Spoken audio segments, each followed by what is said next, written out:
Right. Do Before we get started, do we have any of our commissioners online? Or We do not. Okay, so everyone here is okay. This is I'm calling to order the Plan Commission agenda. Today is August 8th here in Middleton, in the city of Middleton. First up is roll call. Adams, Here. Haniro, Here. Summers, Here. and Mayor Kuhn is present. Commissioners Bruce, Erdman, Hermans, and Harp are absent and excused. Okay, and I am approving of the minutes. Actually, before we do that, was there any changes to the minutes? Any comments? Okay, in that case, I'll go ahead and approve the minutes. The first thing on the next on the agenda items is to set a public hearing, conditional use permit for expansion of the Sikh Society parking 3301, 3307, and 3309 High Road. Do I have a motion? Adams will make a motion to set the public hearing. Do I have a second? Summer, second. Any discussion? I just had one question for, Abby looked like she had something to add. I was able to get a hold of the contact person just before this meeting. I had added an address 3301. There are two parcels of land on High Road, and the application came in for 3307 and 3309. And that is a duplex, which is the southern parcel, but they share a driveway. And so in looking at the application, I thought that there was a possibility that they may also wish to expand parking to the northern property, which they also own. But I wasn't able to get a hold of the applicant. And so I scheduled it on the agenda this way in case they wanted to include 3301. And after speaking with them just before the meeting, they do not. So the hearing would only be, the notice would only be for 3307 and 3309. They would keep the home at 3301 and it would continue to be used for housing purposes. Thank you. That it is a duplex, and that answered my question because I was wondering why not all four since it is a duplex. One question I have, and maybe I'll just ask the applicant when the time comes, and that is about the displacement of the residents. If that's a concern. Would you like to amend your motion to remove 3301? Yes. Okay, thank you. And do I have a second? Second. Should I ask for a vote on the amendment first, or should we just move Yes. forward? Technically, yes. Okay, so just on the amendment of removing the 3301, all those in favor of the amendment, please say aye. Aye. Any opposed? Motion passes. And now we're going to go to the original. All of those in favor of approving setting a public hearing conditional use permit for expansion of the Sikh Society parking 3307 and 3309 High Road, please say aye. Aye. Aye. Aye. Any opposed? Motion passes Mayor, unanimously. could I introduce two special guests that are here this evening? Yes, please do. I just wanted to introduce to the commission, first Rashika Tumula, who is in the back. Rashika is our planning department intern. And then here in the front is Crystal Huang. And Crystal is a sophomore at the Middleton High School and is job shadowing with us for a 2-week period of time. Great. Thank you for coming to both of you. Moving on, the topic or the agenda is set a public hearing draft comprehensive plan amendment 2, including future land use map changes. Do I have a motion? Adams will make a motion to set a public hearing. Do I have a second? Summer, second. Any discussion? Hearing none, all those in favor of approving setting a public hearing draft comprehensive plan amendment 2, including future land use map changes, please say aye. Aye. Aye. Any opposed? Motion passes unanimously. Number 3, specific implementation plan modification for sign Lake 6100 Lake Street. Do I have a motion? This is an IRO. I'll move approval. Okay. Do I have a second? Summers will second. Any discussion? No discussion, just to say it looks like a beautiful sign. Mayor, Ali Novitsky is the applicant and she has her hand raised. Okay, thank you, Ally. Would you like to make a comment real quick? Yeah, I just want to say thank you for the approval and thank you for the comment on the beautiful sign. Much appreciated. All right, all those in favor of approving the specific implementation plans modification for sign Lake 6100 Lake Street, please say aye. Aye. Any opposed? The motion passes unanimously. Design review. Any suggestion on this name? Nugani? Bonnie. Nugani Building, 7423 Elmwood Avenue. Do I have a motion? I'll move approval contingent upon resolution of staff comments. Do I have a second? Adams will second. Any discussion? I just wondered if the staff could give us a little briefing about this project. Sure, yeah. So this is Hamid Nugani's building. It's right behind City Hall, so you can see it if you look out the window back here. And he's adding a second story just along the rear of the building. It's going to have a new HVAC unit and then a small office space. And, you know, hopefully he's looking to have like a coffee shop on the first floor or something like that. And so increasing the office space. It's going to be about the same footprint as the existing building. So we don't have any issues on setbacks or anything like that. There are just a few comments from our engineering staff about, you know, some more detailed things. Yeah, right. Yeah. Because he's just adding on top of the existing building. So But we are improving the caffeinated level. I would ask, please keep your comments short. But go ahead, No, introduce but yourself. just Hamid Nalgani, 7427 Elmwood Avenue. We will just have a small coffee shop and a small office on the top of it. And I was just commenting that we're improving the caffeine level here in Middleton. So that's it. Thank you. All right.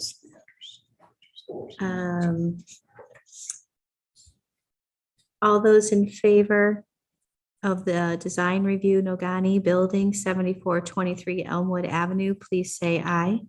Aye. Aye. Aye. Any opposed? Hearing none, the motion passes unanimously.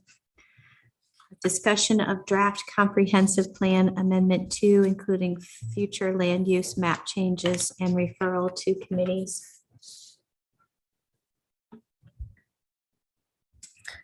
This is an IRO. I move that we refer the draft comprehensive plan amendment 2 to the following committees for comments to be received by September 21st, 2023.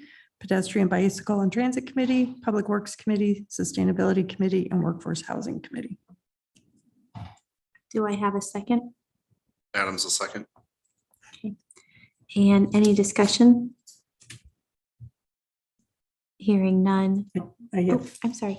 B. Oh, Alder and Iro, take my readers off. Go ahead.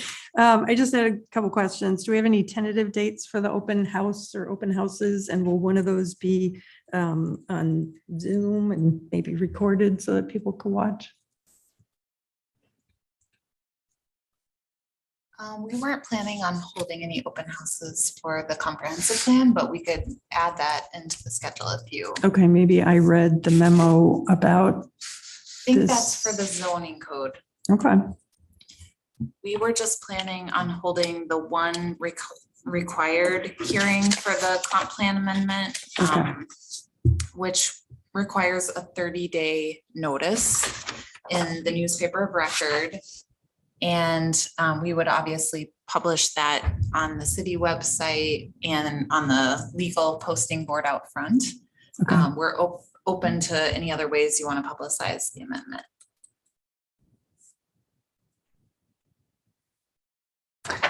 Well, I can certainly publicize it in my e-newsletter. I'm just thinking about the average resident of Middleton and their interest in these two different documents and ability to provide substantive comments on one versus the other. But if there's no requirement for a workshop like that for the comprehensive plan, that's fine. Oh, We yes. could do that. Mark is also mentioning that we have a listserv, notify me service off the website, which we could promote it that way as well. Will there be any kind of online form for people to submit comments? We could absolutely do that. We have a form center on our website, makes it really easy to create a fillable form. So we could certainly do that and accept comments that way if you'd like. Okay. And then finally, would there be any objection from staff if alders wanted to do some sort of community conversation like we did for, I'm thinking back to the referendum? There would be no objection. And if you would like to do that, we could send a staff member to attend as well. Okay, thanks. All right, any other discussion? I don't want to skip anyone. Hearing none. All those in favor? Wait a minute. Would you like me to repeat the Thank you, motion? because we're referring, aren't we? Yep, I had moved that we refer the draft comprehensive plan amendment 2 to the following committees for comments to be received by September 21st, 2023. 1, Pedestrian, Bicycle and Transit Committee, 2, Public Works Committee, 3, Sustainability Committee, and 4, Workforce Housing Committee. Okay. Thank you for that. Sure.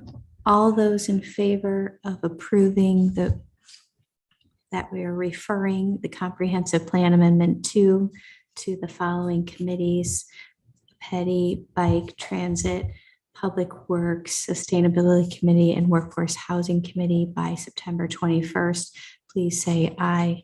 Aye. Aye. Any opposed? The motion passes unanimously.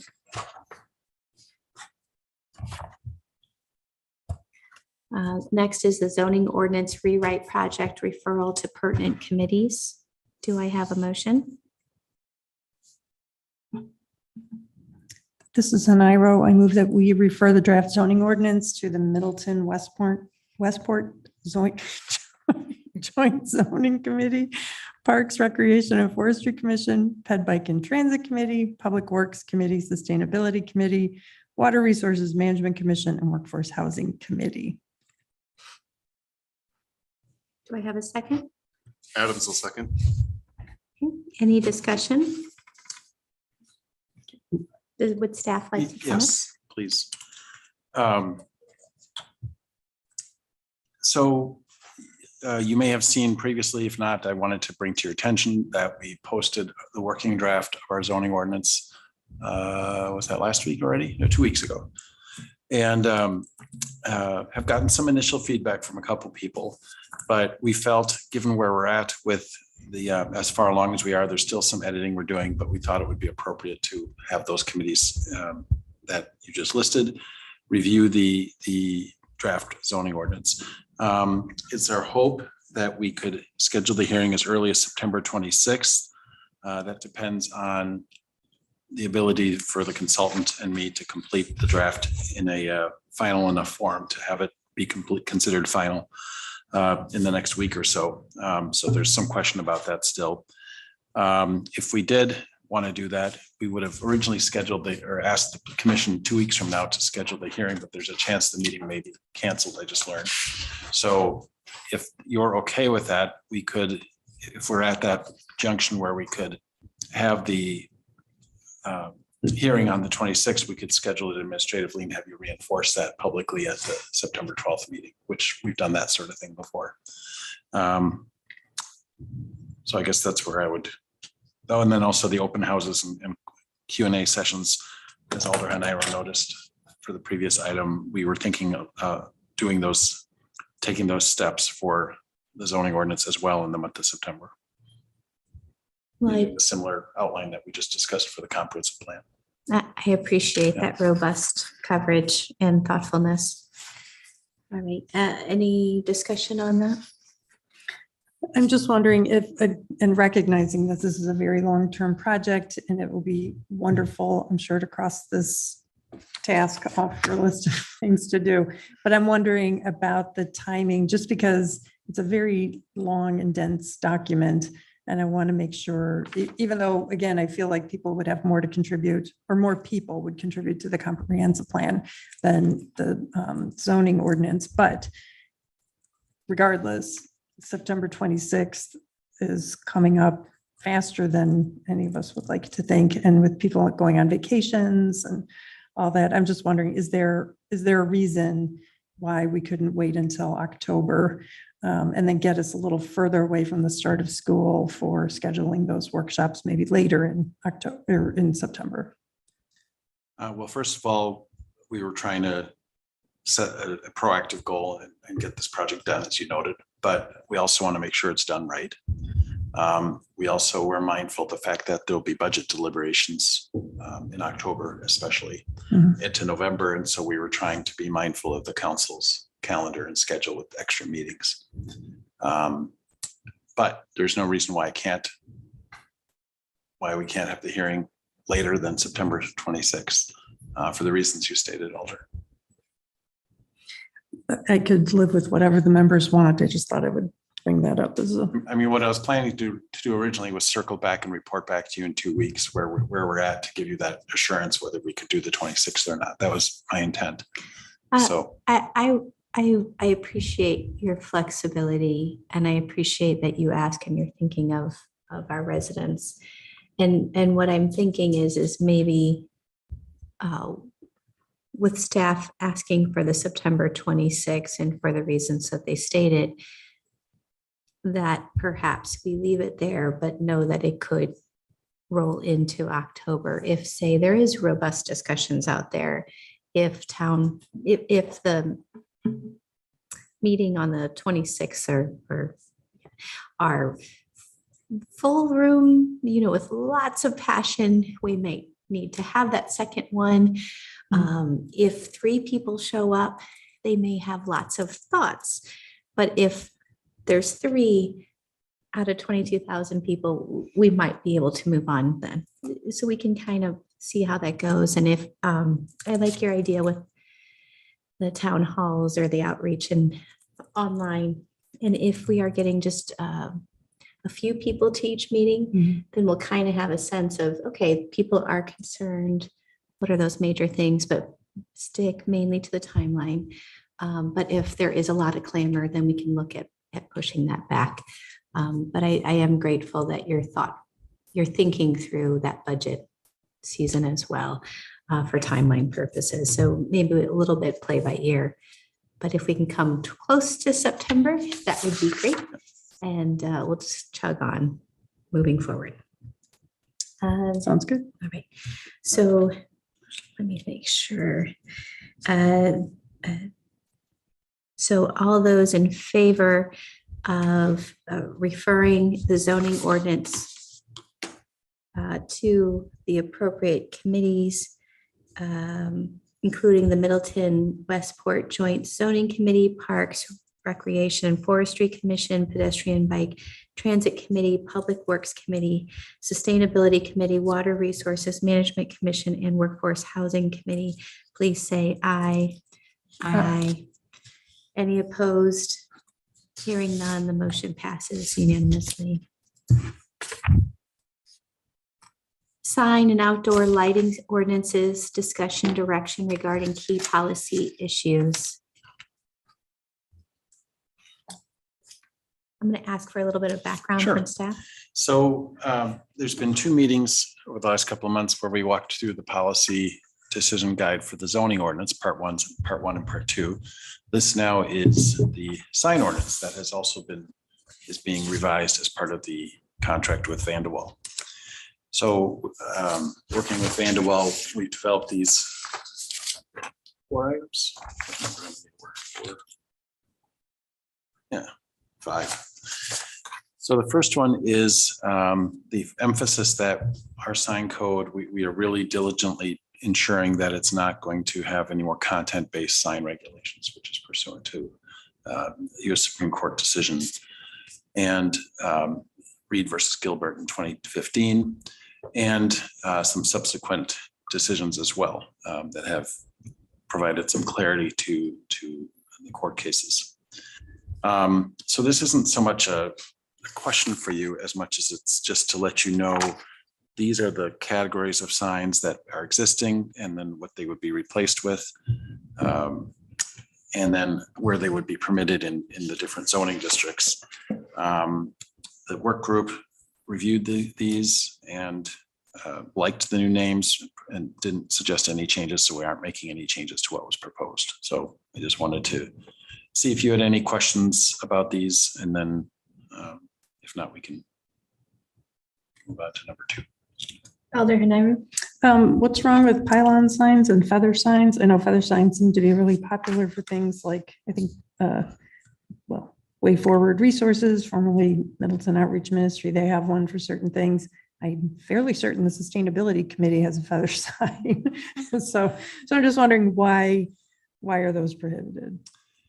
Well, the pylon signs are typically, if you think of the signs that you often see along a highway in a rural area where they're very tall. Mm-hmm. We made a concerted effort 14, 15 years ago to no longer allow pole signs, we called them.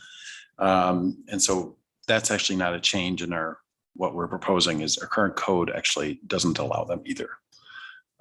We have been really trying to move towards ground-based monument signs, much more decorative pedestrian scale signs as opposed to tall pole signs. Feather signs, I think the concern there is they oftentimes look very temporary in nature. They have a billowing effect that can be a distraction in the wind, that can be a risk in the wind with being uprooted and blow into the public right of way. And I think that the thinking behind that was to promote more permanent type signage that's more robust and more, better anchored and more attractive. I agree that some of the feather signs are very effective in terms of communicating the message. Yes, Sustainability Committee does have one. I've seen that. So it's, again, something that we are proposing in the code. It doesn't mean that we have to keep it prohibited, but it's the basis for it is spelled out in the code. I believe. I don't remember what page it's on, but it's in there. Well, I imagine we'll probably get some feedback from people on that, because it seems like the nature or the function of those signs is commonly for temporary things. And I imagine they're inexpensive, and I just don't want to, force people to invest in something and not thinking about the Sustainability Committee, but have to invest in something more substantial and permanent if it's for a temporary use. So just wondering.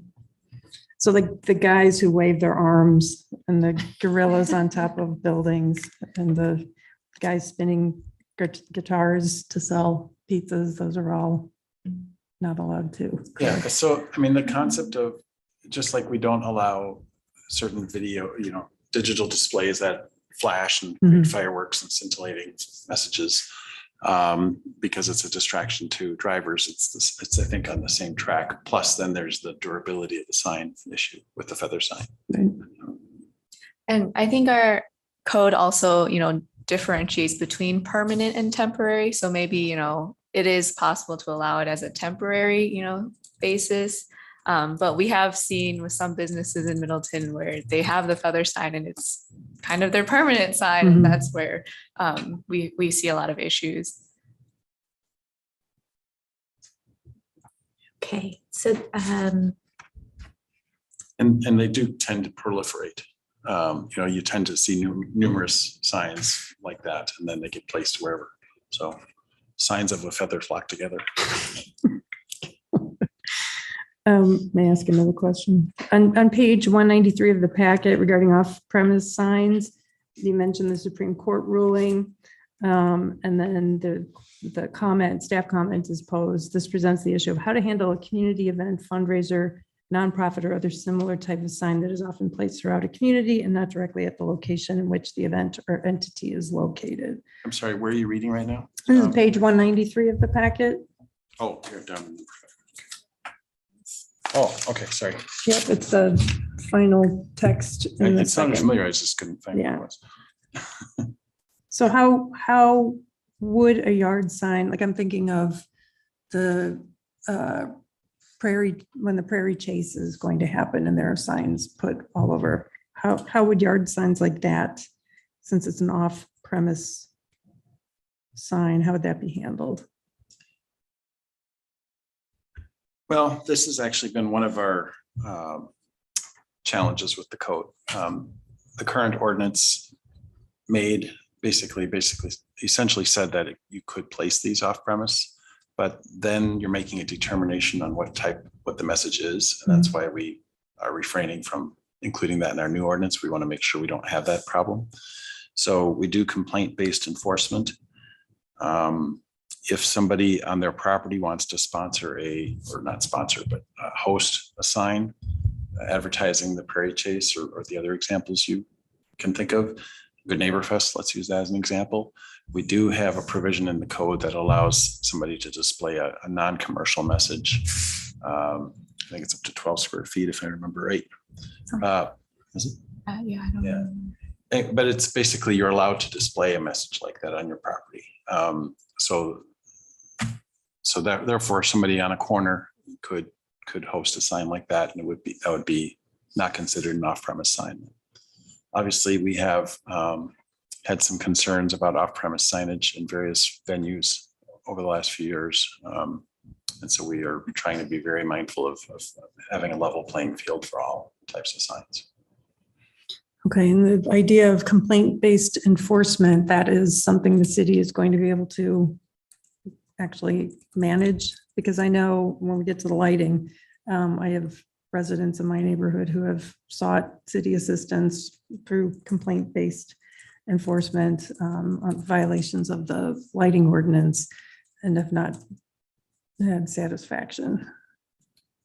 You said, can we manage that from a workload standpoint? Right, I know you all It's- wouldn't be the ones doing it, correct? Yeah, but it's less work to respond to complaints than to proactively look for problems. Right, is that what you're Right, getting? right. What I'm getting at though is how did the folks who have to do the enforcement feel about the idea of possibly increasing complaint-based enforcement? Our city, former city administrator encouraged staff to do complaint-based enforcement. Again, we don't have the resources to go patrolling the Mhm. city every day looking for issues, nor do I think the public wants, nor do our constituents want that. City residents want that. But when we do get complaints, we do respond. And that's through our building inspection. And sometimes depending on the complaint, it could be the police, could be, it depends on what the complaint is. Go Well, ahead. I was just gonna note that we do have one dedicated staff Right. position. I think it's a half-time position, but it has been vacant for Okay. most of the year. We did fill it, but the person only stayed in the role for 2 weeks. Hmm. So we haven't been able to keep up with all of the enforcement actions that we have quite a backlog. In fact, I was out doing a zoning enforcement complaint with Crystal and Rashika this morning.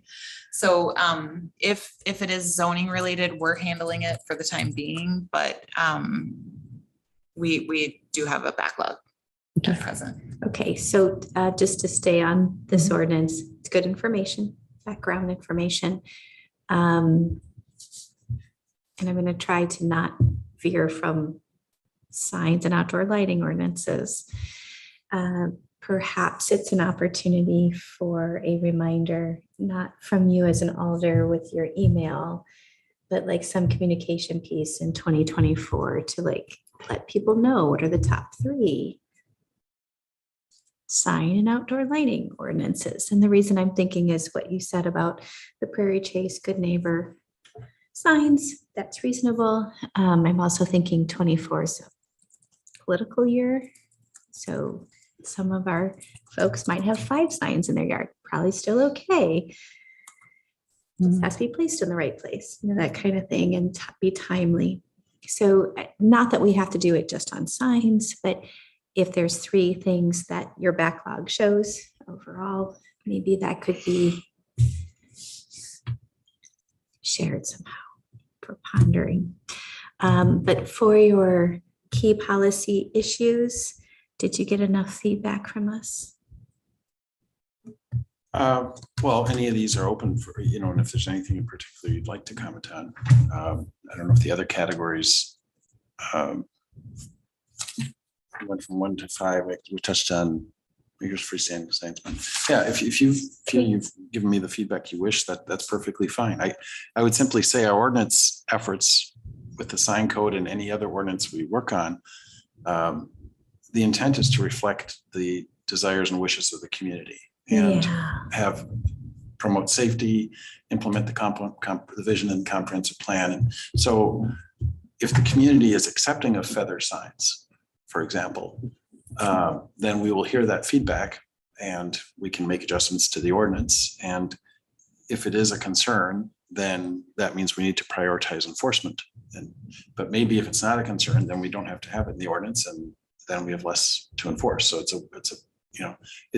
that's why this is an important time with this process for the zoning, sign ordinance, and lighting ordinance to engage the public and have the public hearing to determine if what we're doing matches with the values of the residents.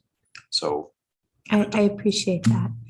I'm going to ask, do any of the other alders have thoughts at this time or insights? I'm kind of going with the feather signs. It's still kind of stuck in my head a little bit. I'm thinking about one-off events. I'll use say an organization's having a 5K or something like that. It's only a few hours long, and they put up a feather sign to signify the start finish line or something like that, or have their organization on it. And at the end of the day, they pack up and leave. It's only been there for a few hours. Is it going to be an issue? Now, balance that with a business who has put up a sign saying now open, and that stays there for months. I think that there could be differentiation between those two because they can serve completely different purposes. A lot of nonprofits have these feather signs. I know the Girl Scouts have them, and they put them up at their sanctioned events all the time. And honestly, sometimes it's nice to be able to see them because they're tall. And in a sea of people, it's nice to be able to pinpoint some of your, have a landmark that where you need to go. So I think that would be, I think a complete ban on them might be a little excessive, but I think having that differentiation, and if we'd have to define it, what is considered temporary and what is considered, at what point does it transition from temporary to permanent, right?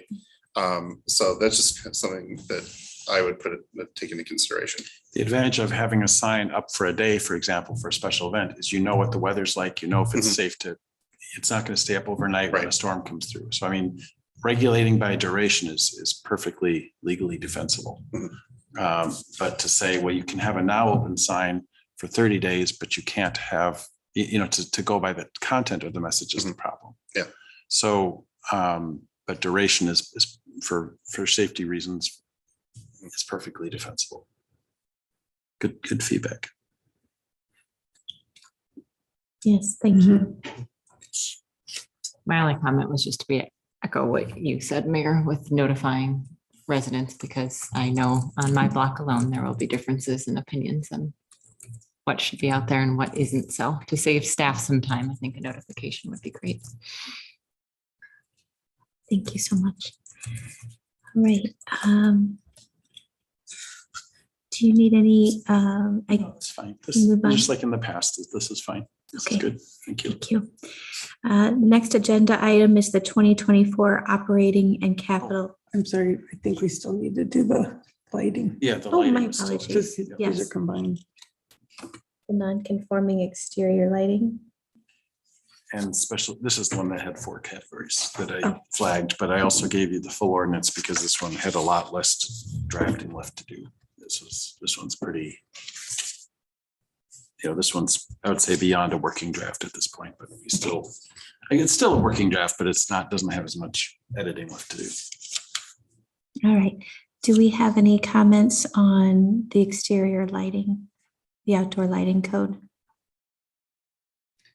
I wonder if staff could explain how this draft lighting ordinance compares to the model lighting ordinance produced by the Dark Sky International and Illuminating Engineering Society, because I know my residents in District 6 are very interested in this, partly because District 6 is near the Conservancy. It's on the northern part of the city, and now we have a couple new developments going in, one of which is going to be right next to the Conservancy. And I believe the Sustainability Committee also raised the suggestion that Middleton consider adopting a dark sky, an actual ordinance that would bring our lighting ordinance into compliant with the dark sky model. Alder Haniro, I didn't specifically compare what our consultant drafted side by side with model language, but we did give our consultant the guidance to do that. And from what I understand, there's a lot of components of it in there. I can't tell you what is in or out. I can try and pinpoint that a little more to get you a better answer. But I wasn't, I can't say that we incorporated this concept, but not this one. I couldn't go into that type of detail right now. We did have Rashika, our planning intern, take a look at how the lighting code draft meets the policy guidance that the council had provided with the model lighting ordinance for the Dark Sky Association, as well as information for the lead lighting credit that has a model lighting ordinance. And Rashika compared our draft to the Dark Sky Association as well as Madison's draft. And they are in the process of applying to be a member of the International Dark Sky Association. Eagle, Colorado, the town of Verona, and Shorewood Hills that were listed as good examples that meet those requirements. And the only difference that Rashika noted between our draft lighting code were with the Eagle, Colorado code, where they had wattage specifications on different types of light fixtures. But she also noted that because we're shifting to LED, she would recommend against including the wattage specifications, which we agreed with. Thank you. And thank you, Rashika.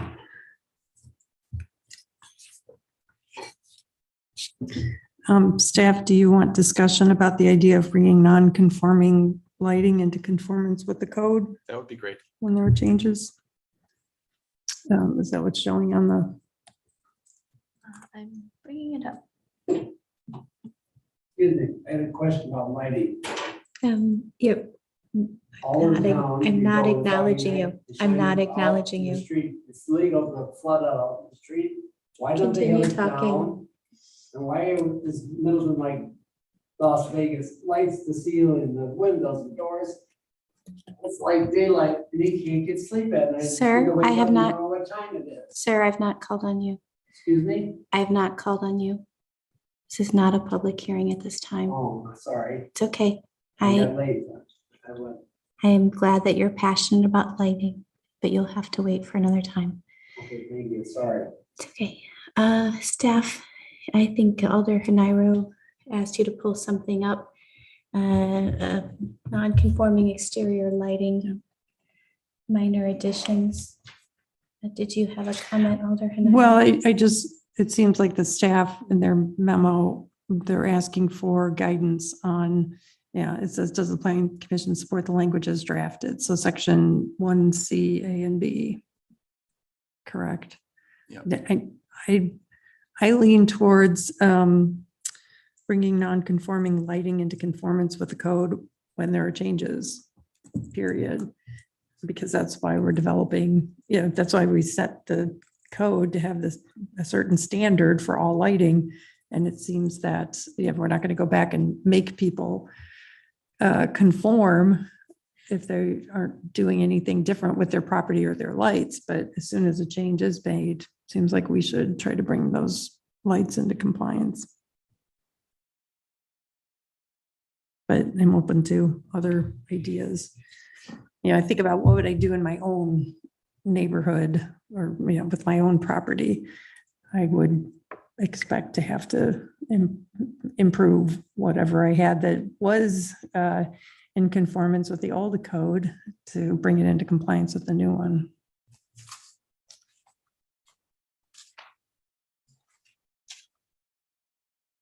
Well, now you've got me thinking, so I'm off topic if I try to explain what I need to do on my own house. So do we have any other thoughts from the commissioners? I've asked Daphne to go to the ordinance, the actual language from the ordinance. I had taken an excerpt from it just so you have the full context. I appreciate Yep. that. And I'm sorry, the numbering got changed into letters apparently. So this is the way the ordinance actually appears. The proposed ordinance. So it's C2 that would allow people to keep their non-conforming lights.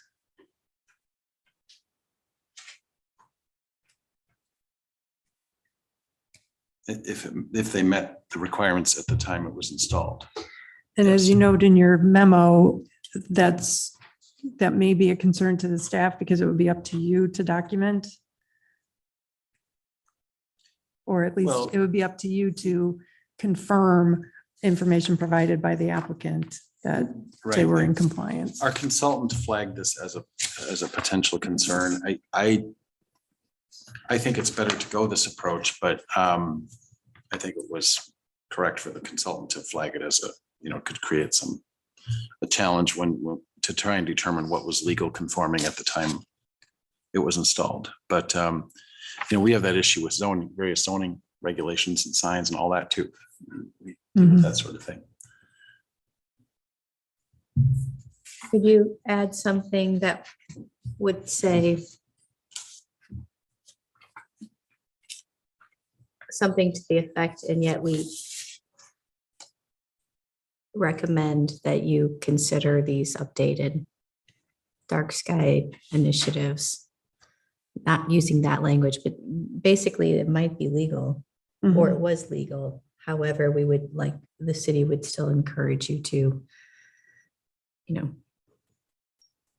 see above suggestions. What does Madison do? I, off the top of my head, don't know. For the specific approach, yeah, I can check. Yeah, I'm just saying because if they're, for the example that you gave, our own house, I know I have 2 lights on my house that were from the 80s and we never turn them on. And when you do, it lights up everything. So we have to mark them to not be turned on. But really, we should convert those. And if this says I'm legal, I am legal, but I want to be a good neighbor. And to be a good neighbor, we should update our house. So if I'm going to hold myself to that threshold, Good lights make good neighbors. well, maybe that'll be the phrase for 24. Okay. Do the commissioners have any other thoughts on this section? Non-conforming exterior lighting or special uses vehicle sales, special uses open parking facilities, prohibited lighting?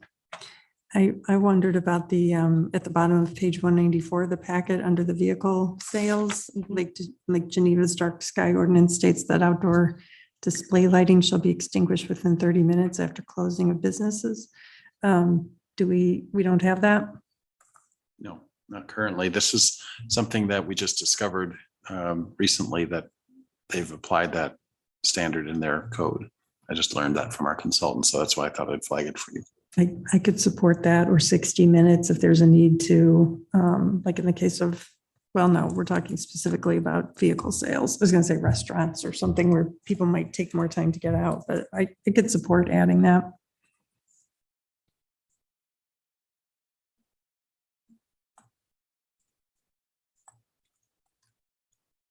At 30 or 50 minutes, or 60, I mean, 30 or 60.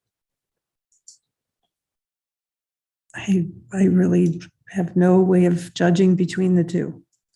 I would maybe lean towards the 60 in case you have employees leaving Mhm. and need to Right. close up and walk out. So, but then being off all night would be nice. So,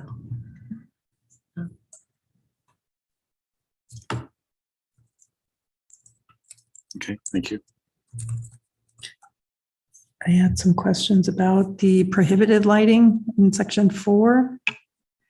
I note that laser light shows would be prohibited. I have no concerns about that, but I'm aware of at least one annual event that makes use of that, and the laser light show is a substitute for something that's more environmentally unfriendly. Again, I can live with this. I'm just bringing that up. would that go under an exception? Like, would they be able to request an exception for that one-time annual event? They would, but again, I'm like, if we deem this a use of lighting that should be prohibited, why would we? I mean, how many light shows does somebody do, right? I guess somebody could do it every weekend, but if we would prohibit them, then it seems like they should be prohibited and there shouldn't be exceptions, but I just bring that up for discussion. And then I'm curious about the rope lighting. Maybe I don't know what rope lighting is. I had the same question. Is it the rope with the lights in it, like the little beads of lights? I think so. I'm not sure why that was listed, Yeah. why it comes from, why it was proposed this way, but I can follow up on that. And then also item F, lighting which is used to outline a building, structure, or window, including but not limited to rope, neon, and fluorescent tube lighting. So a lot of people outline their windows or their trees, or I think on Park Lawn, there's a whole house that's, is lovely in the wintertime, you can see it. So I'm not sure. Again, I'm mindful of the need to reduce light pollution, but they seem like they are the low wattage holiday lights, and I'm not sure why we would prohibit those. So perhaps language about not to include Right. holiday lights or. That's already in allowing- there. Thanks. Yeah, that's Thanks for already an letting me exemption. know. Yeah, But okay. I think what this is getting at, without mentioning specific properties, we do have examples of that in various places around the metro area. And it's oftentimes an architectural component of the building, and it can look very nice. The question is, what level of dark sky, how much do we want to go towards? I think the distinction you're making, Alder Hanairo, is, if it's something that is low wattage, that's one thing. If it's something that's affecting the glow in the sky, that's another. And, a car dealership that has had historically bright lights that bounce off of the hood of 100 cars, is creating, you can literally see glow above car dealerships. And that's obviously something we're trying to avoid in the future, versus a building that has, very subdued mood lighting, if you will, is not really what we're after. So finding that balance is obviously what we're trying to do. Okay. And then item E, flashing, blinking, flickering, scrolling. I read that and I think of all the people, myself included, who during Halloween or holiday season have their garage lit up by, changing ghostly images or whatever. Would that be prohibited? Well, it was your Halloween display that prompted the. I'm just saying, I We had know, complaints. Alder and I know a lot of people who will be concerned if they, a lot of disappointed kids, but I'm just wondering, like, is that would So- that light meet this definition? I guess maybe what I was thinking with the holiday lights on the rope lighting was that if it's basically as a temporary, Here, if you look on the screen, number 3 addresses that concern. is that holiday lighting that you were saying? Yeah, so I didn't give you the full, actually, it was, oh, I'm looking at the wrong thing. Yeah, I only had given you an excerpt, but this is the Okay. full, that's why I gave you the full ordinance. Holiday lighting, so, okay. So the laser. So would rope lighting then include what was previously at Stonehorse Green before construction and what was being proposed in the I'll look concept up- for the Good Neighbor Garden? Yeah, I'll look up what the definition of rope lighting is. I didn't focus on that. Yeah, because I know some people use that kind of as an exterior accent for their backyard Right. patios, Which is right? why I'm asking. It's like, okay, so if you're gonna not allow that for that purpose, are you gonna allow any kind of that exterior lighting for patios and decks? I think what we are getting, what I'm hearing and what I would be more comfortable with is if we defined a certain output of light from all these sources as opposed to the type of light. I think that's what I'm going to ask our consultant to and see how the code is written now to address that. We do deal with certain output standards in the ordinance. For example, residential fixtures of 2,500 lumens and over are subject to the ordinance. So things that are less than that are not. So in some ways, I think one could combine that standard with the concept of the prohibited lights, and maybe we prohibit any of those lights that exceed that standard. Maybe that's what we would do of that standard output. Let me do some checking. I mean, I'm hearing loud and clear what you're saying. So I share your concerns that we don't want to create an ordinance that's going to create an enforcement issue and that's not supported by the public. So this is good feedback. Well, and also limits on the amount of light used for each property. That's one of the 3 principles of the model. What? I'm sorry. One of the 3 principles for the model dark sky ordinance is limits on the amount of light used for each property. So that kind of gets at what you're talking about, where the total amount of light coming from the property would be addressed. I had a few more questions. One about the flag lighting shall be shielded and down directed. I think that was page 205. Does that, I don't know if that applies. Yes. Does that apply even in residential situations? I mean, again, it should, but, and uplighting on a flag on a school playground versus a person's house is going to create the same amount of glare. I'm just trying to make sure I understand if that. Yeah, this is intended to apply to all properties in the city. Very candidly, this has been a challenge because especially for large flag installations, I know of at least one example in the city where we required that and it's no longer being followed. And of course, the US custom, or it's probably a law actually, that the US flag when it's illuminated is, or it has to be illuminated At when night. it's flying at night. So so this has been a source of I mean, this has been a struggle. But this is what our consultant included, and this was language that we had previously in our ordinance. So I can follow up on that. Okay, and then I think for enforcement purposes, or actually for public information purposes, it would be nice to provide some visual examples of do's and don'ts to help people see, like a certain setting where this would be acceptable to under our ordinance, but this type of output would not. And then the airfields and airports that was showing, I know the runway and other aviation related lights need to comply with federal requirements, but I'm wondering, does listing the airport and airfields under exemptions mean that things like the lighting people put on their hangars or the lighting that's on the terminal building would be exempt? Because I would not I would not want that to be the case. Certainly the, the runway, the safety related lights would have to be exempted, but I don't see why we wouldn't expect our terminal building and the hangars to use compliant lighting. Yes, I understand that, and I will work on that as well.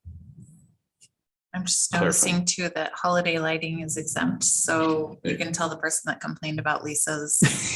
Well, calendar. And he's joking. He's joking. Well- If well anything, played, they Abby. complain because I don't put out enough holiday lighting for the block. Have you met Jim Wexler? All right, moving on. Do any of the other commissioners have comments on anything on the general outdoor lighting standards overall? My only additional comment, and again, this might come to be an enforcement issue, but is it possible for residential particularly to have a time, just like noise has, noise is done at 9 or 10 PM at residential neighborhoods? Just going back to the whole rope lighting, like I personally would see nothing wrong with it, but you probably don't want it on all night, right? If it's shining in your neighbor's window. So just a thought.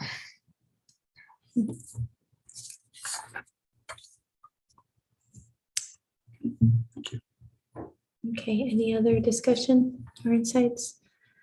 All right, I will work to be a good neighbor myself and upgrade my lights as you guys continue to upgrade the policy. All right, lastly is the 2024 operating and capital budget request for the Planning and Community Development Department. Staff, can you give a little overview, please? Yes, I'm just gonna try to share the more current version that I emailed out earlier today. Thank you. So we can run through these. All right. So this is the capital budget that we're proposing for our department.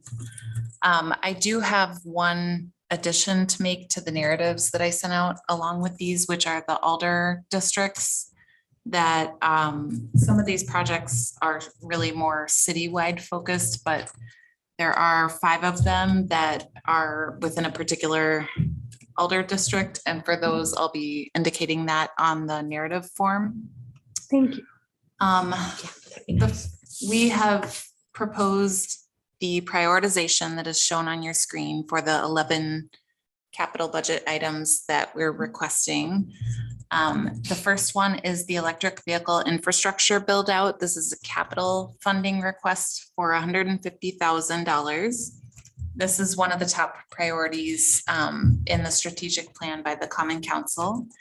And we are not firm on this number yet. We're actually waiting for a consultant from Raymaker who's doing some work on this project for us this year to give us a better cost estimate. So we put this in as a placeholder at this time. We hope to have more information as the budget cycle continues. The second item is the streetlight conversion to LED.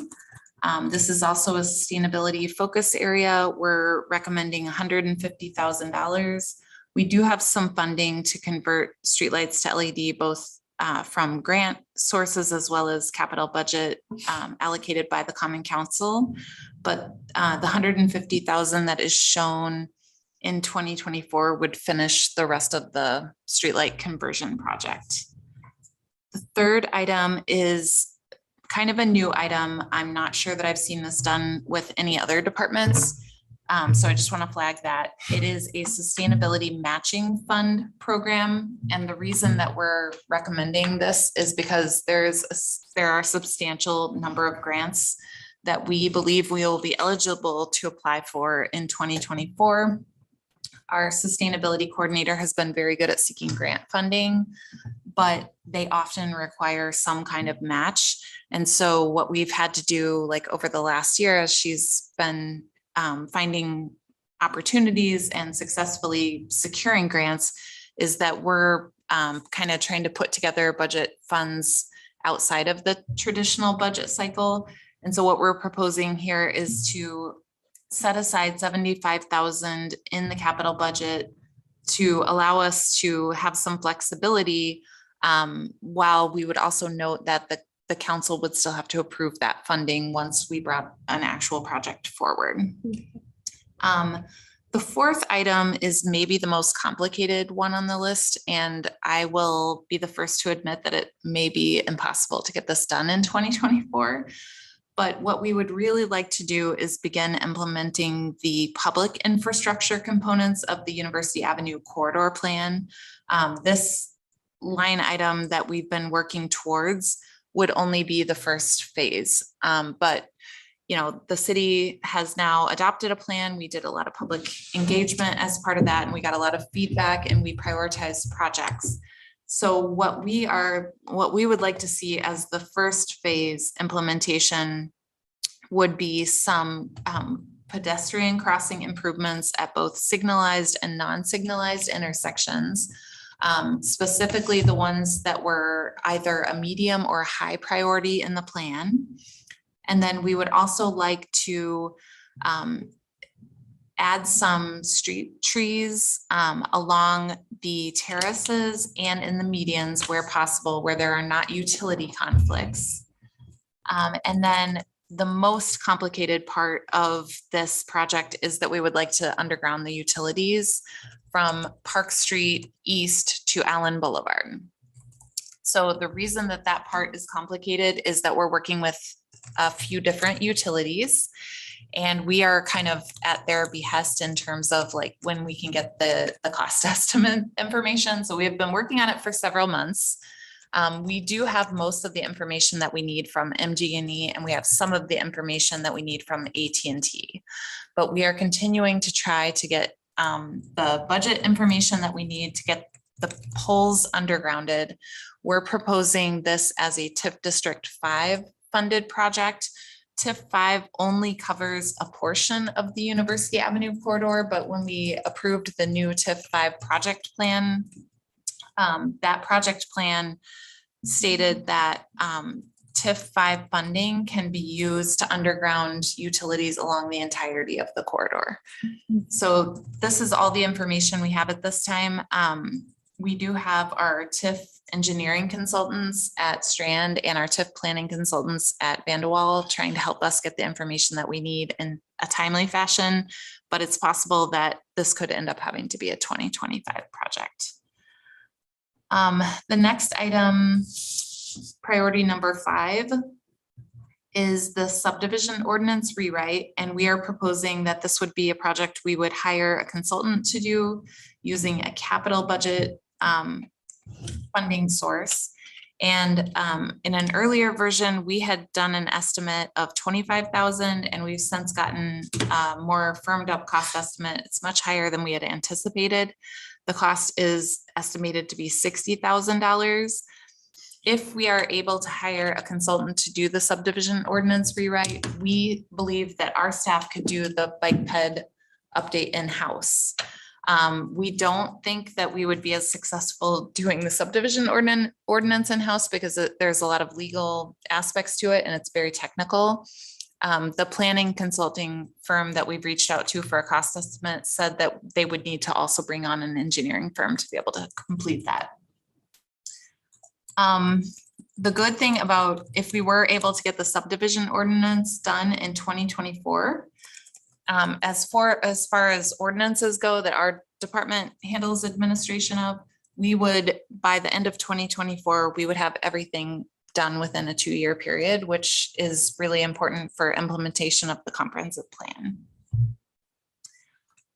The 6th priority project is a multi-use path on the east side of Allen Boulevard. This is a TIF District 5 project. Cost estimate is $300,000. We have an existing multi-use path on the east side of Allen Boulevard, but it ends at the just south of the shopping center that contains Midtown Pub. So we would need to extend the path from the Conservancy lands north to Century Avenue. The next item, number 7, is the North Mendota Trail easement acquisition. This is specific to the 18 properties that are between the two Highland Way intersections. And they are all single-family homes. So there are 18 properties. We need to negotiate easements with all 18, which is going to be very hard to do unless we are willing to compensate the property owners for those easements. What we offered for the commercial properties is we offered to take over maintenance of that segment. So we knew we were building out that whole trail segment, which meant that we could then take over snow plowing and maintenance.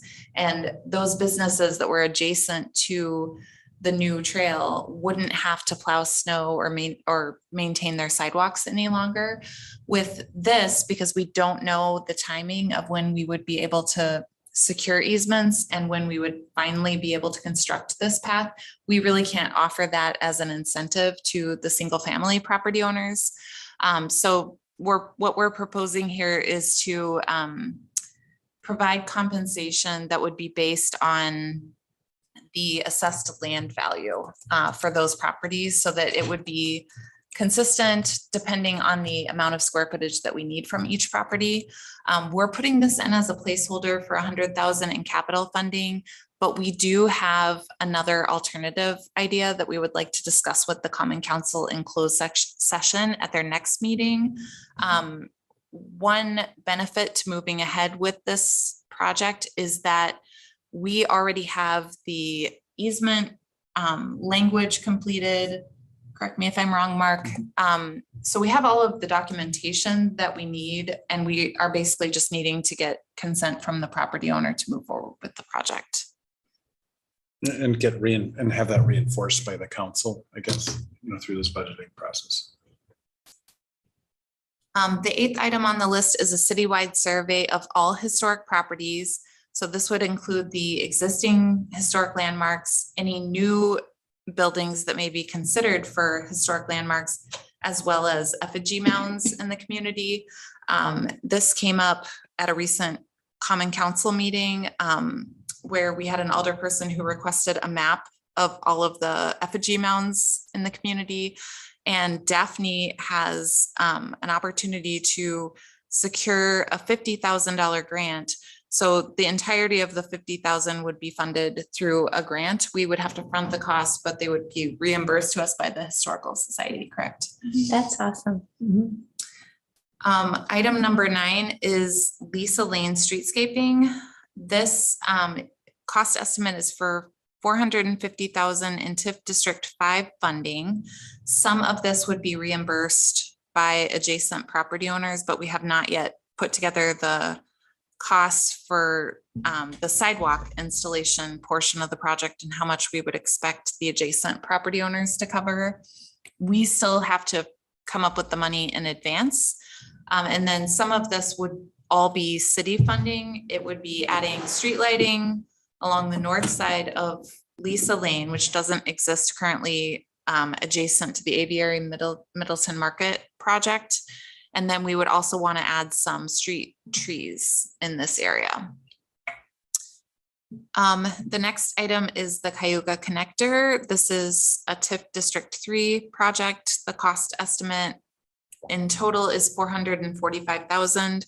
We're proposing to design this project in 2024 and construct it in 2025. This would be a connection from University Avenue, just west of the fire station, north to the Parmenter Street roundabout. This was prioritized by the Ped Bike Transit Committee. It has been in city plans for a long time. There was also an improvement made at that Cayuga University intersection to accommodate this future path. And proactively, Mark has reached out to the DOT because that is also a long process to get their authorization to use their right of way for this path. And so we went ahead and reached out to them just to put it on their list to see if they would permit this. So right now, this is also it's an item that we're requesting, but we don't yet have permission to use the right of way at this point. And then the last item is a scanning service for Plan Commission files. and we are requesting 10,000. We did secure $18,875 in the budget this year. However, I've met with 5 different companies now, and I've gotten 2 of them to give us a quote. And the other 3 decided not to pursue the project because it's kind of complicated. The files are different sizes, they're stapled, they're some of them are very brittle at this point. And so we need, if we want to be able to get all of the files that we have scanned and out of the conference room, so that space can be used for other purposes, we will need some additional funding in the budget to do that. So that's the list for capital items. I'm happy to answer any questions or take any comments.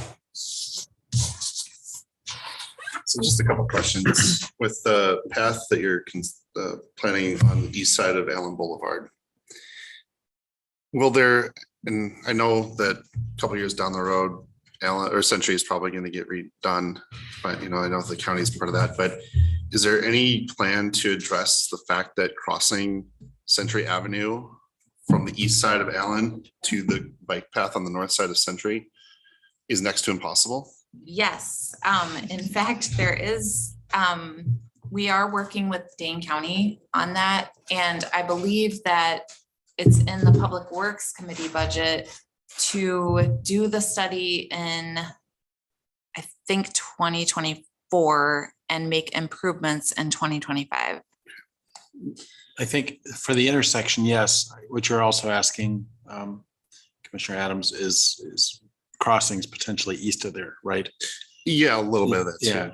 So we've talked internally about looking at this more holistically, not just the intersection Yep. itself, but sometimes an intersection is so complicated that you just can't, there's only Right. limits to what you can do. So having a crossing be at Dewey Court or Tomahawk, maybe could be broadened in scope as part of this, but without going into the Yep. details too much, we are looking at this in Okay. a bigger picture. Okay, good. Because right now, what I've noticed is a lot of bikers are using the south side of Century, not using the bike path on the north side of Century. And I have a feeling that's because if you're coming up, Allen Boulevard and you're going east, no one wants to make that crossing because it's not a safe crossing. Mhm. So while it's great that stretch is being done, I mean, it's definitely needed.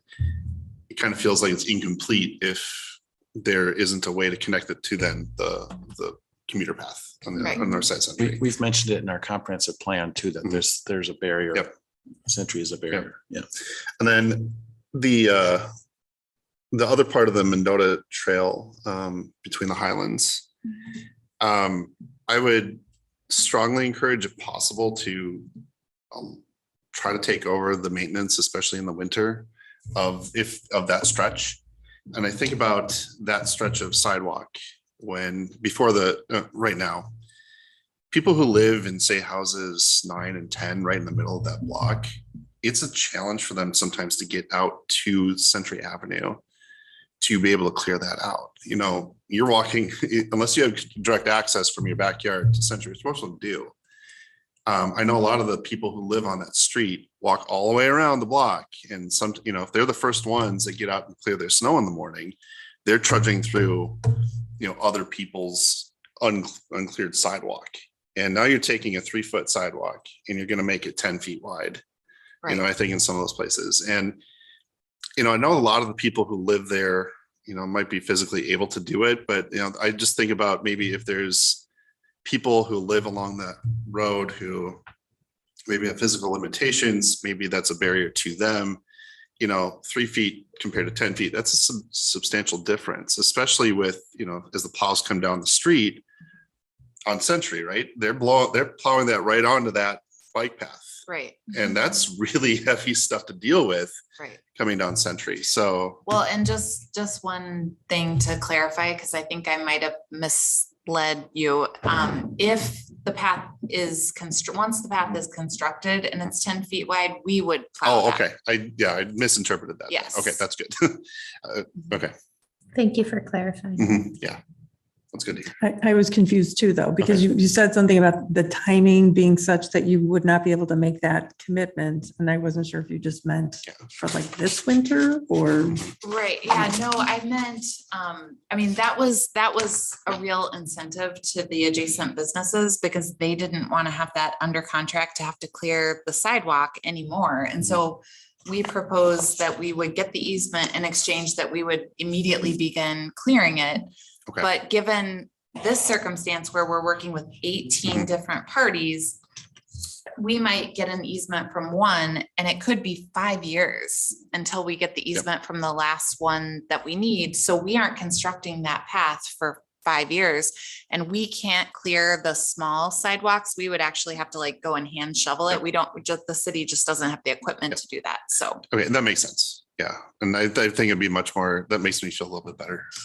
So, okay. Also, I really liked the survey of the historical properties. When I saw that, it's kind of interesting how it all works out this way because somehow in my household, the last couple of weeks, we've been going down this rabbit hole of historical places in Middleton and like looking at all the, you know, the First Nations and their impact in the area and trying to figure out where we know they lived here. Where do they live? I love this idea of being able to look at a map and figuring out where the effigy mounds are located, but also just kind of a bigger historical document. So I was really neat to see that in the budget. I did not get a chance to dig into this since I just saw this today, but can you just briefly summarize what the electric vehicle infrastructure covers? As I know there were some being redone, some added. Yes, in fact, I will bring up the narrative that Kelly Hilliard provided. Actually,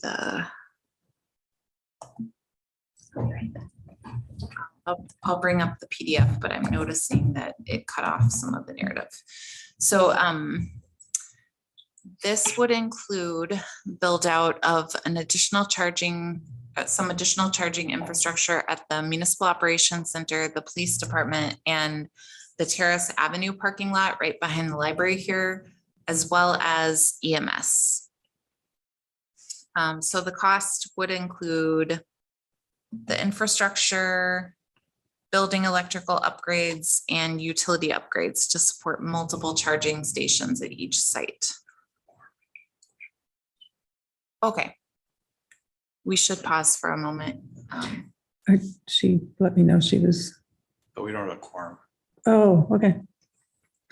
Since we don't have a quorum, I'll just reiterate, Abby, what you noticed that the descriptions are cut off. That happens in a couple of instances. So in the future, before they go to finance, you know, if there's a way to adjust that. I think we'll have to condense this because the PDF is set up in a way that it's going to limit the description.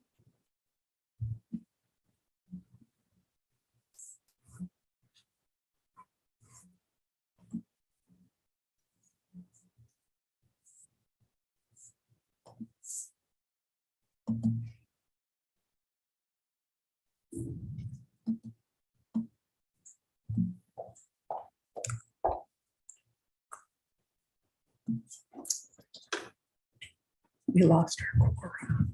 Sorry. That's okay. Mark got it. Sorry, everyone. Quorum continues. So Aaron, Commissioner Summers had asked about this one and Abby described it. Yeah, and I was really just looking to check as far as the level charging stations. As an EV owner, I will say that I know level 1 charging stations were installed in many communities, and I don't want to say they're worthless, but charging it over, you know, unless you're overnight charging, they don't do a lot. And I think the purpose in our community is to have them, you know, be used while people are engaging in businesses downtown or going out to eat. So just wanted to check the level 2s in there. I know they are trying to build some of the faster chargers. I'm not sure like the breakdown of the different levels, but I believe that this request is specific to fleet electrification. So these would not be used by the public.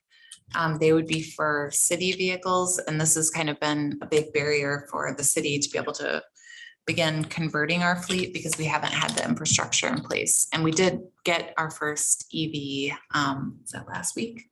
Last week or the week before. We have one EV in our fleet now. I'm glad you're asking, and I'm glad you're sharing about the EV1. Is that what I say? Things I have learned as a Okay. EV owner. Owner, okay. And we're looking more for EV2, is that accurate? Okay. So that if we're talking with staff as they're implementing, we make sure we say the right thing. Yeah, 3 and 4 are ideal, but 2 will at least. Because if the police cars are coming in, we need them to charge fast, is my assumption. Okay, great. And I would add that to the description once you find out, Abby, and I would also clarify whether obviously the MOC and the police department and the EMS would be for city vehicles, but the Terrace Avenue parking lot is right now, isn't there an EV charger right there? They're currently ones. And that's not limited only to city vehicles, is it? No, that's for the general Okay, public. so I would make a note in that description, whether that particular one would be for public use as well. And I was curious as to why, I mean, I get that it's a sustainability related project, but why wouldn't this one and also the conversion of streetlights be something that appears on the Public Works list of projects?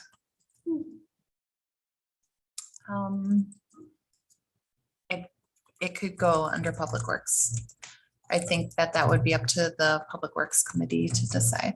Okay. And then grants, are there any grants available for EV charging? Do we know? Well,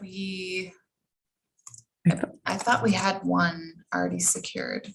Oh, is that the one that We've been working with Dane County on one. They have one large one for the whole region.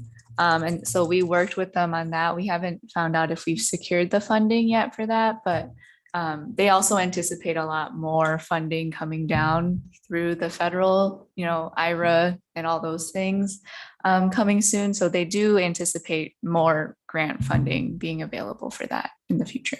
Yeah, the Dane County one is a $15 million federal grant. So fingers crossed that we get that, but that would be for public use. Right, yeah. We did get a grant, and correct me if I'm wrong, Daphne, but we got a grant from the NPO for EV infrastructure for our own fleet, didn't we? But then we had to they changed the criteria. Yes, yeah, I think we had to, we are going to reapply for that because that was like a supplemental thing during like pandemic. And so the timing of that was really weird. So I think we're in the process of reapplying for that soon. Yeah. Regarding the sustainability matching funds for grants, the third project, I totally support that. It's consistent with the council's direction to apply for grants when the opportunity arises. I'm wondering if there is a way to present this as more of like a contingency, a sustainability contingency. Obviously, Bill Burns would need to be consulted on that because that's really what it is. And then I wonder if $75,000 is sufficient given the cost of matching funds for the streetlight project. And then I completely agree with Commissioner Adams about the study of landmarks and effigy mounds. And since it is a project that we can get reimbursed for, I would prioritize it higher than it is currently in the list. And then one last thing, the $10,000 for the scanning service project, that's 10,000 in addition to the 2023 budgeted amount, correct? Correct. We'd have to request a capital carryover for the 2023. If you could get the additional $10,000 this year, do you think you'd be able to go forward with the project this year, or the vendors you spoke with not? If we could get the $10,000 this year, it would make my life so much easier because they have said that if we can use the quotes that we have 2 competitive quotes, 3 I met with, went over all the files, spent a lot of time with them, then they declined. But they've said that they can get them out of the office within 2 weeks' time. And I am concerned that if we have to go out again to get quotes, it's going to be a lot more time and the cost could increase. Right. Well, I've suggested before, and I'll bring it up again in council, but the two ARPA projects for the solar arrays on the wells, those are, I believe, eligible to be billed to the utility, since it will reduce the energy costs to the utility. And that's almost $200,000 right there. So if we are successful in getting that shifted over to the utility fund, then you probably could get your $10,000. It'll be on your next council agenda.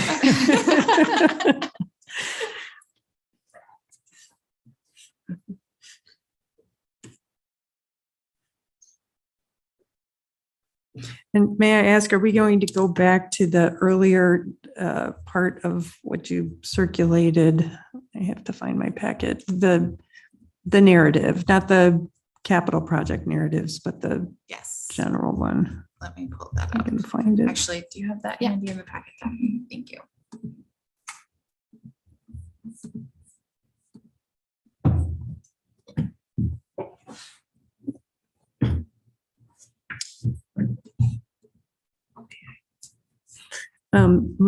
I had a couple of comments here. One, grants. You all get a ton of grants, and that's wonderful. And I believe there are other parts of city government where we would benefit from having the same productivity and grant acquisition or awarding that you all have. And I'm just wondering, have you thought about hiring a part-time grant writer, either within the plan department or within the city? Because it seems like the more we can generate revenue, not from taxpayers, the more we can do for things like parks and conservancy land. We have thought about a lot of things we could do if we had more staff. Grant writing is certainly one of them. They like enforcement. We definitely, we like every single department in the city do not have enough staff to do the work that we would like to do or that we need to do. And we do have a half-time position in our department that we currently are fulfilling through a consultant role. So one idea that I have had is maybe there's a way to combine that position with some other half-time duty that would help distribute the workload within our department, get that position to full-time, but we would have to provide benefits at that point. So there's certainly a big cost increase to provide benefits, but it also would give us more longevity in that position, I think, because hiring a part-time role right now is really, really difficult to do. Also, you have a lot of committees. Do you have any ideas for consolidating any of your committees? I know that's one of the actions coming out of the strategic plan, is to look for ways to consolidate.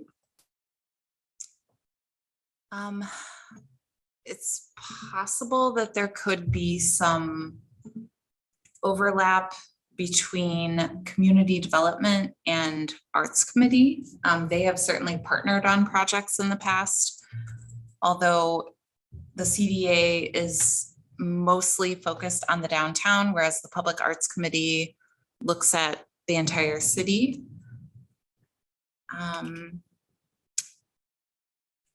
Other than that, we do appreciate the flexibility for some of our committees to meet on an as needed basis, or instead of having like a regular monthly meeting where it's not needed, we could have quarterly, which I think is the direction that the Workforce Housing Committee recently decided to go. That's been really helpful for staffing. Okay, and one last question. Speaking of Workforce Housing Committee, on page 209 of the packet, I really like goal number 2 on preparing for TID 3 closure. I'm thinking workforce housing, if that's part of the charge of the Workforce Housing Committee, I wouldn't be surprised if we need to meet more than quarterly. And I'm wondering, is there any need for capital funding related to planning for that TID 3 closure? And if so, like, like a consultant, is that something that should be requested for 2024 or planned as a request for the 25 budget? I think that we could do that in-house with the committee, as long as we have the right expertise on the committee.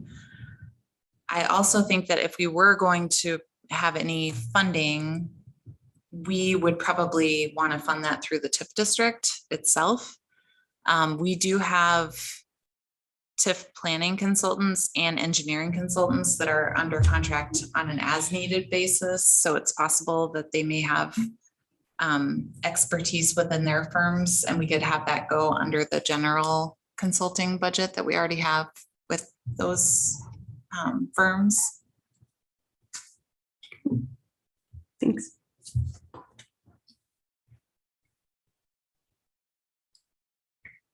That was a lot. I'm glad that you covered all those. Thank you. I was still thinking about the budget, and I was very happy with it. So I'm glad that you've moved on. We've moved on to these goals and significant issues, and even talking about that TIF closure. That's a lot in the next few years. So we will be busy, and glad that we're supporting all those initiatives. Other commissioners, do you guys have any thoughts on these 2024 goals or significant issues? Do you want to pull up the operating budget? Sure. It's not really a lot there because we're not requesting decision items on the expenditure side. But this is our operating expenditures. So most of our department's operating budget is made up with wages, personnel benefits, but we do have some expenses related to supplies, advertising and printing, which is mostly due to public hearing notice requirements. Okay. And then we also we don't have any budget anymore for communications. We have a small line item for outside services. We have a training budget, which has been really great to send not only our staff, but we also offer training for commissioners. I went over it in that orientation meeting, but the UW Stevens Point Extension has some classes for ZBA members and plan commissioners. If you ever want to take advantage of those, we have funding. And then we have our small item for other operating expenses. We're not requesting any increases in this, although I did want to talk to our city administrator and finance director about the possibility of trying to get the half-time position to a full-time position, but we just need to make sure that if we're able to do that, that we're getting somebody that not only wants to run events at our space downtown, which is a lot of evening and weekend type work, but also has a background in planning and can assist with other projects as well. May I ask a question about that position? Is there any potential for sharing that position with tourism or actually having tourism take over the events planning? I know Stonehorse Green is largely for Middleton, but it has to be a tourism draw as well, I would think. I think it certainly is. And actually the Tourism Commission has funded some grants for events there. The position is actually funded through the Community Development Authority budget. I think, it's open to discussion with the Tourism Commission if they would be interested in that. Okay, thanks.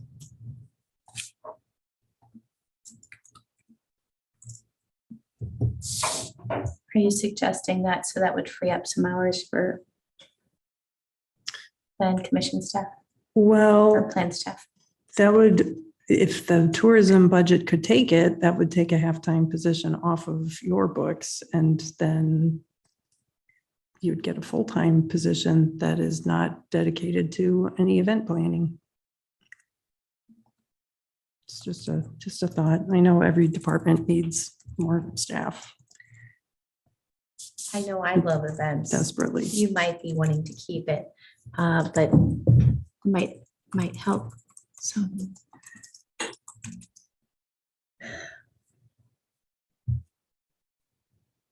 Do you have any thoughts on operating?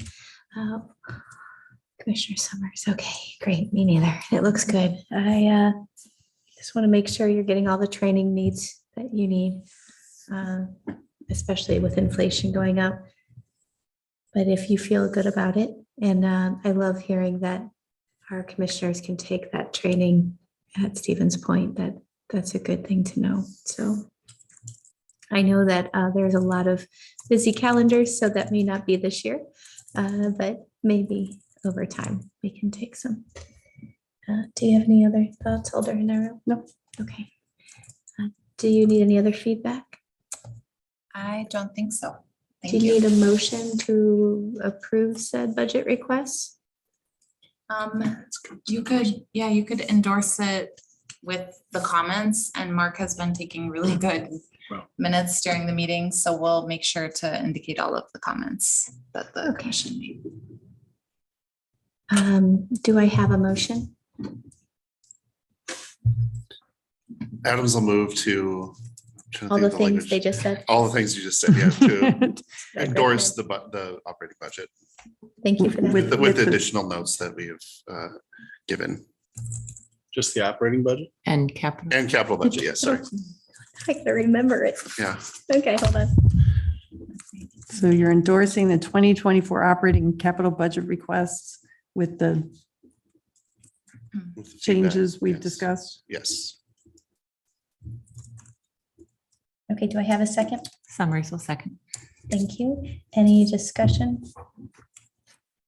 Hearing none, all those in favor of endorsing the 2024 operating and capital budget requests with changes as we have discussed, please say aye. Aye. Any opposed? Motion passes unanimously. And with that, I will adjourn the meeting. Thank you. Have a good night, everyone. Have a good trip, Erin.